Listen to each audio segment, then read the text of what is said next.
What's up, guys? It's Derek Kirby back with another, let's call this a Mavs fast break. I was trying to record a video earlier at the house and had a little bit of issue with my equipment. So, because I was in a crunch for time and still wanted to put something together for you, I'm just going to go about it this way. We're going to record like this, and hopefully, at least from an informational standpoint, it'll still be decent. But yeah, the Mavericks got back on track last night with a win over the Kings. It is good because, you know, recent years, beating the Kings has been no small task, even though the Kings themselves have not been good.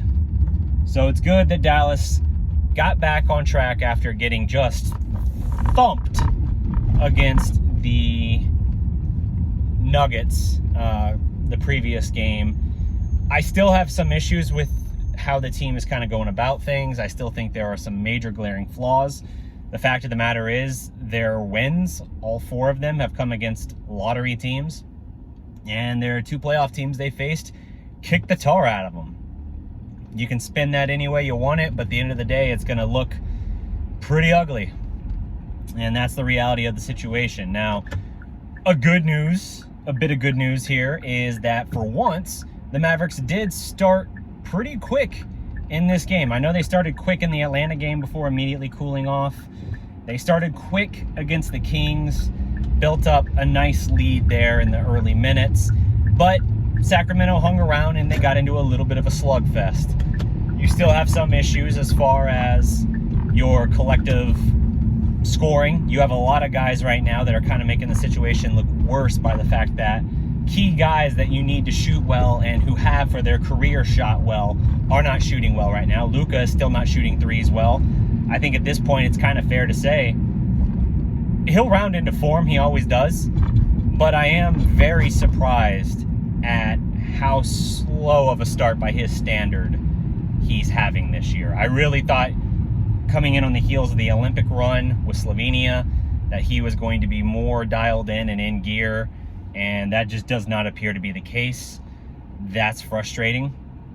And it's made matters worse by the fact that some of these role players are not shooting threes well at all either.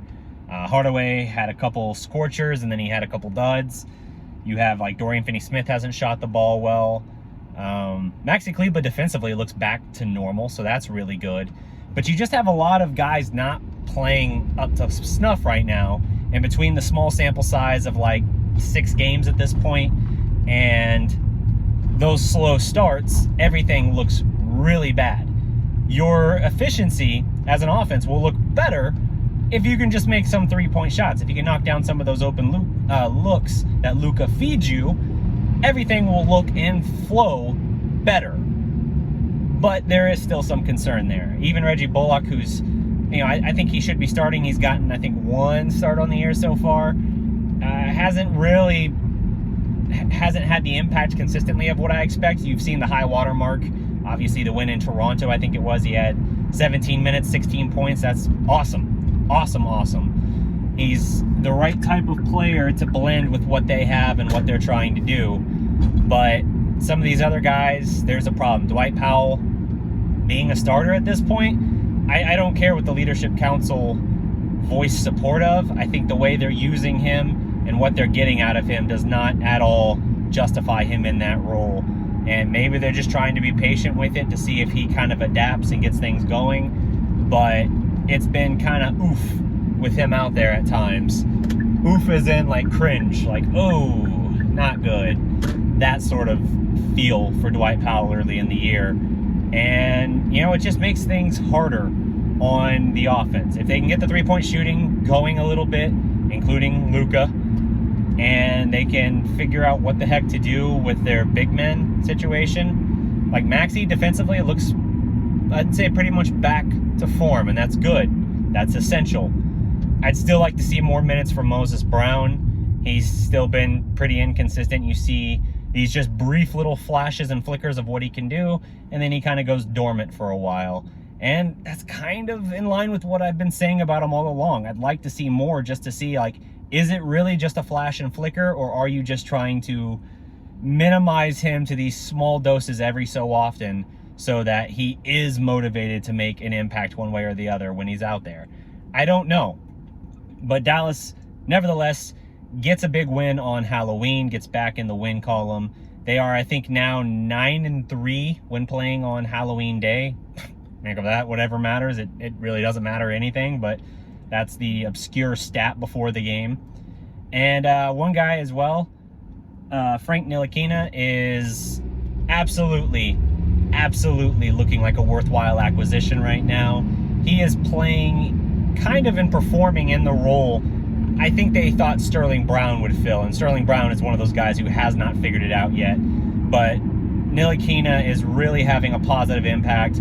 He was a big positive there. I think they're plus minus with him on the floor, even though it's a small sample size in terms of not just the early season, but in terms of collective minutes, is really strong in Dallas's favor.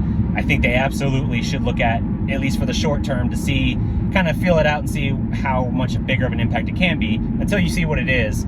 Expand the role a little bit and then make a determination. Is he just a piece of the rotation, or is he a guy you need to be finding bigger responsibilities for and giving him more opportunities there? Because right now he's one of the, I'd say, bright lights early on for the Mavericks, one of the shining lights in this early stretch of the year, and I want to see more.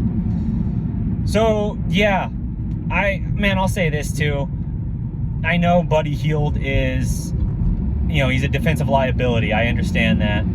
The dude can flat out shoot the ball. Like, his three-point shooting, dude takes like 10 attempts a game off the bench, and he's shooting like 44.7%. Absurd what the dude can do.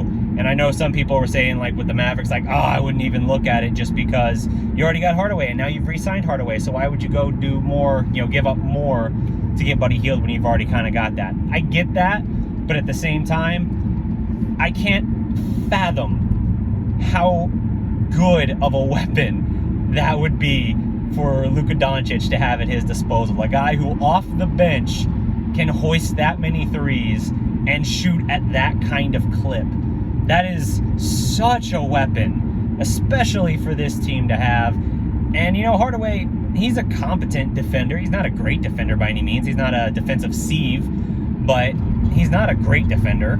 So, I don't know, man. I just feel like with some of the things they're doing, they might still work out in the long term, but I still think they don't yet have the true form shooters around Luka that I think they want. I think they have a lot of guys who, if you look purely at their three-point percentage and things like that, you're like, oh, well, see, he gives you that.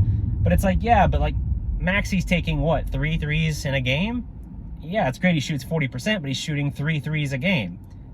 If you get, it's not like it's, oh, you have Maxi or you have Buddy Hield. I get it. Buddy Hield's on a big dollar contract now. But that's just one of those guys that I see, and as I watch Sacramento probably flounder again this year as the trade deadline looms, maybe that's a guy pretty much any year you can pencil in as he's on the trade bubble watch. Because the Lakers, before they made the deal happen to acquire Russell Westbrook, were reportedly looking at him as well. And that's a weapon I think they would prefer to have over Russell Westbrook right now, but that's a different matter entirely. The point is, I think Buddy Hield is absolutely a quality weapon to have, a kind of flamethrower like that you can roll out and know he's going to make an impact and he's going to light it up. You haven't had an automatic shooter since you dealt Seth Curry, so you might as well consider that. Hardaway, he's capable, but he's also hot and cold, and the last couple games has been more so cold. So, all things to consider. As far as final thoughts on the Kings game itself, the Mavericks and Kings, Luka, he's still struggling a little bit shooting. Turnovers were up a little bit more than I would like to see, but you still also see the flashes of magic. His logo three-point shot with like 4 minutes left or something that extended the lead was huge. I really think he will be fine. He will round into form, and it's just a matter of what you're getting. KP has missed like 3 straight games with the back tightness.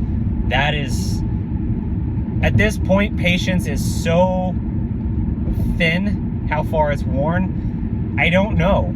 Because if it's still an organizational decision to sit KP, then surely nothing has changed. I mean, that's just the matter. If this is still a decision where like Mark and them are like, you know what, I don't think he's ready, then it's an organizational change and nothing is really going to be that different. Or conversely, if it is a decision motivated by purely KP's health, then you look at it and you say, all right, well, then the problem is what the problem was before. We can't rely on him to stay healthy. He did have a stretch. I think it was, who was it? Dalton Miller? Who put out there on Twitter in response to a question last week. What am I saying last week? It was a couple days ago. Time feels different now. He was talking about KP's most consecutive games played without missing, and that occurred his rookie year. He did have a 47-game stretch of playing every game. I am positively glowing in this sunlight at this point. I'm still pretty pale white, even though I'm trying to tan. Yeah, he just isn't consistently reliable. I'd be curious to see what that stat looks like for the Mavericks. What is the most consecutive games for the Mavericks he's played without missing for some reason, be it knee, be it back, be it ankle, be it whatever. Like, what does that look like? I don't know. I would like to know. So, yeah, that's my big concern there is, what is Porzingis' availability, his health, his situation? Because you're not going to recoup any damn trade value if you're going to be in this situation here, where for a third straight year, you're barely managing him at all. You're just not. So, yeah, I don't know, man. I have some serious reservations with how this team has been built. I think it's a collection of nice parts, but ultimately nice parts aren't not going to be enough to put you over the top. You could maybe to some degree argue that the 2011 team was largely a collection of nice parts, but I would say that was a lot of damn nice parts. And even then, you had Dirk at the absolute height of his powers and the kind of invaluable leadership of guys like Tyson Chandler. And I just think it's a different formula. It's not the same. You can't just bring back the same year for 3 years in a row. I know the Silas, the former Mavs assistant coach, who had installed the offensive game, he's the head coach of the Rockets now. Before Dallas played Houston the other night, he even kind of commented on that. Like, yeah, I can't believe it's been 3 years and they're still rolling the same exact starting lineup. Yeah, that one lands because it's true. It hurts because it's true.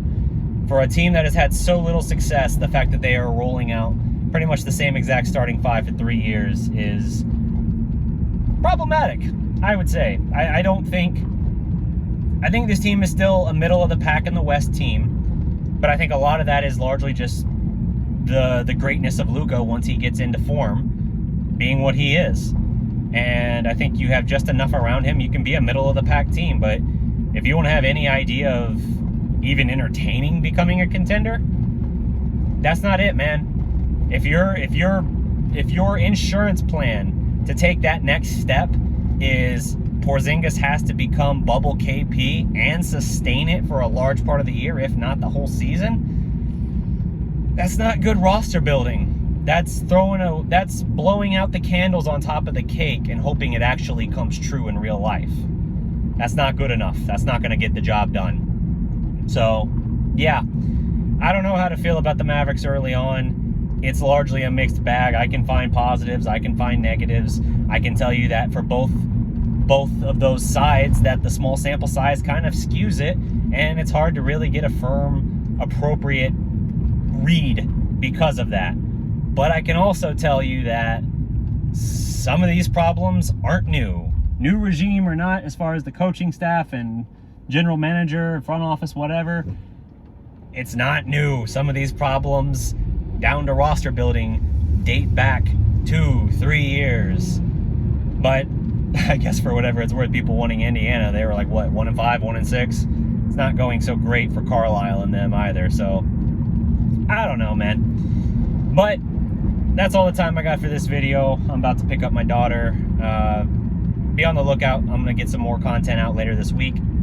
Like the video, subscribe to the Dallas Prospect. Until next time, guys, remember, every legend was once a prospect. Peace.